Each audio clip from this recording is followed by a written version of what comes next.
सन 1995 पंजाब का माहौल अभी भी डर और बेचैनी से भरा हुआ था। लोग अपने घर से निकलते समय यह भी नहीं जानते थे कि शाम को वापस लौट पाएंगे या नहीं। इसी दौर में एक साधारण बैंक कर्मचारी थे जिनका नाम था जसवंत सिंह खालड़ा। पहली बार अस्तन लगा सी ਤਾਂ ਜਿਉਂ-ਜਿਉਂ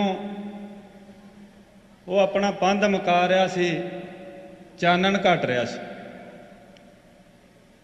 ਚਾਨਣ ਘਟ ਰਿਹਾ ਸੀ, ਹਨੇਰੇ ਦੀ ਆਮਦ ਦੇ ਨਿਸ਼ਾਨ ਪ੍ਰਗਟ ਹੋ ਰਹੇ ਸੀ ਤੇ ਕਹਿੰਦੇ ਆ ਲੋਕਾਂ 'ਚ ਹਾਹਾਕਾਰ ਮਚ ਰਹੀ ਸੀ ਕਿ ਸੂਰਜ ਛਿਪ ਜਾਊਗਾ, ਹਨੇਰਾ ਪਸਰ ਜਾਊਗਾ, ਕਿਸੇ ਨੂੰ ਕੁਝ ਦਿਸੂ ਨਾ ਤੇ ਸਾਡਾ ਕੀ ਬਣੂਗਾ।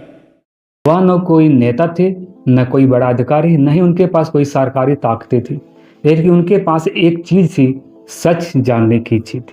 और यह जिद उनको उस रास्ते पे ले गई जहां से वापस आना आसान नहीं था। जसवंत सिंह खालड़ा एक ऐसा नाम है जिसको सुनते ही सिर्फ एक व्यक्ति याद नहीं आते, एक सवाल याद आता है, एक संघर्ष याद आता है और एक ऐसा दौर याद आता है जिसे पंजाब कभी आसानी से भूल नहीं सकता। वे बैंक में डायरेक्टर के पद पे थे, लेकिन दिल से भी एक ऐसे इंसान थे जो अन्याय को चुपचाप सह नहीं सकते थे। जब उनके पास उन परिवारों की बातें आने लगी जिनके बेटे, भाई और पति अचानक लापता हो गए थे, उन्होंने सिर्फ सहानुभूति नहीं दिखाई, उन्होंने जांच शुरू कर दी। यहीं से उनकी कहानी साधारण नौकरी से असाधारण संघर्ष में बदल गई।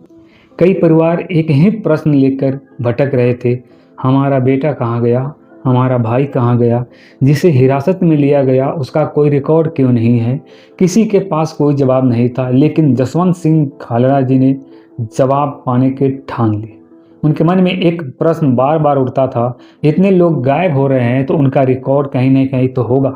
और यही सवाल उन्हें उन जगहों पर पहुंचाई जहां से उनको उनके प्रश्नों का उत्तर मिलना शुरू हो गए।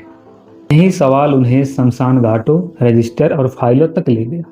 वह अलग अलग शमशान घाटों में गए, उन्होंने नगर निगम के रजिस्टर देखे, सरकारी रिकॉर्ड खंगाले। पुराने धीरे एक पैटर्न सामने आने लगा जिससे सब कुछ बदल दिया। बार बार एक ही शब्द दिखाई देने लगा, लवारिस, यानी अनजान 100। ऐसे 100 जिनकी पहचान नहीं बताई गई, ऐसे 100 जिनका अंतिम संस्कार बिना नाम के कर दिया गया। लेकिन खालड़ा जी को शक था कि इनमें से कई 100 वास्तव में उन लोगों के थे जिनके परिवार वाले उन्हें ढूंढ रहे थे, जिनका नाम मौजूद थे, जिनकी पहचान मिटाई गई थी। यह सिर्फ रजिस्टर का मामला नहीं था, यह इंसान की पहचान का मामला। जब पहचान मिटने लगे तो सवाल सिर्फ मौत का नहीं रहता, सवाल सिस्टम की सच्चाई का बन जाता है।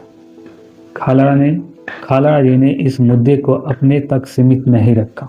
उन्होंने दस्तावेजों को और उपलब्ध रिकॉर्ड के आधार पर अपनी बात सामने रखनी शुरू कर दी।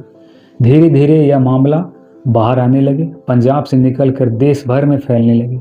फिर मानव अधिकार संगठनों ने इस पर ध्यान देना शुरू कर दिया।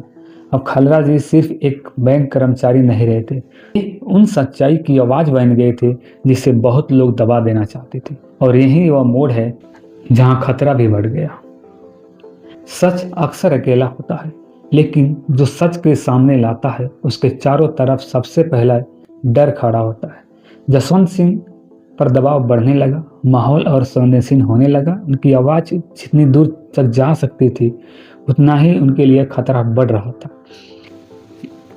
लेकिन उन्होंने पीछे हटने की बजाय आगे बढ़ना चुना, क्योंकि जब किसी इंसान को लगता है कि सैकड़ों परिवार को जवाब न मिला तो वह चुपचाप रहने का हक खो देता है।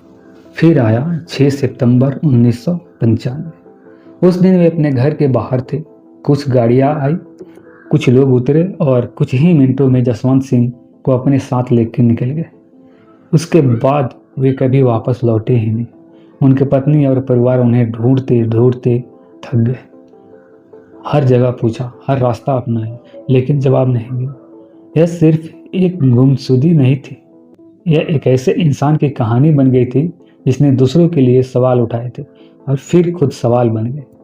उनकी गुमशुदगी पूरे देश के लिए एक बड़ा मुद्दा बन गया।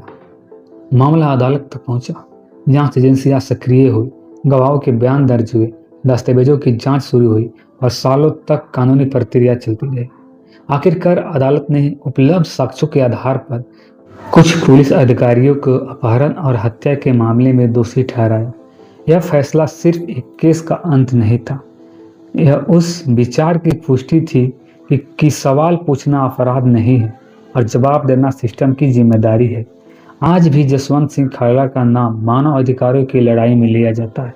कुछ लोग उन्हें साहसी, सच बोलने वाला व्यक्ति मानते हैं, कुछ लोग उन्हें उस दौर की सबसे जरूरी आवाज़ों में से एक मानते हैं। उनकी कहानी हमें याद दिलाती है कि एक साधारण इंसान भी केवल दस्तावेज, सवाल और हिम्मत के सहारे पूरे सिस्टम को जवाब देने पर मजबूर कर सकता है। वे कोई बड़े नेता नहीं थे, कोई ताकतवर अधिकारी नहीं थे, लेकिन उन्होंने वह किया जो बहुत बड़े लोग भी नहीं कर सकते थे। उन्होंने डर का सामना किया और शायद यही वजह है कि आज कई दशक बाद भी जसवंत सिंह खालड़ा जी का नाम इतिहास में दर्ज है। उनकी कहानी सिर्फ एक गायब हुए इंसान की कहानी नहीं है, उस इंसान की कहानी है जिसे भटके हुए परिवार के लिए आवाज़ उठाई थी, जिसने रिकॉर्ड के पन्नों के छुपे हुए सच पढ़ा था और जिसने यह साबित किया था कि कभी कभी एक साधारण इंसान भी पूरे सिस्टम को हिला सकता है। लेकिन सवाल आज भी है, क्या सच की कीमत हमेशा इतनी भारी होती है? मिलते हैं अगले एपिसोड में, तब तक के लिए नमस्कार, जय हिंद।